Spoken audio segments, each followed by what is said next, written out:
দিচ্ছে না? হ্যাঁ বোন বিয়ে দিছি। অনেকজন অনেক কথা কইব। কিন্তু কেউ কথা কোনো কাম দেবো না। আর কোনোদিন যে আরেক জায়গায় 20 টাকা রেটে কাম আছে, এই কাম থুইয়া, না রানিং কাম না থুইয়া আরেক জায়গায় যাবা না। ধরা কাজ হয়েছে কি করবো, ওই যে যেমনি যাই যাক না যাক, আমার চিনতে হয়েছে আমার দ্বারে টাকা পয়সা বাপের টাকা খরচ করে আইছি।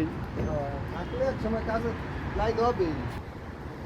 পরিচিত লোক কম বেশি আমারও আছে, আমি তো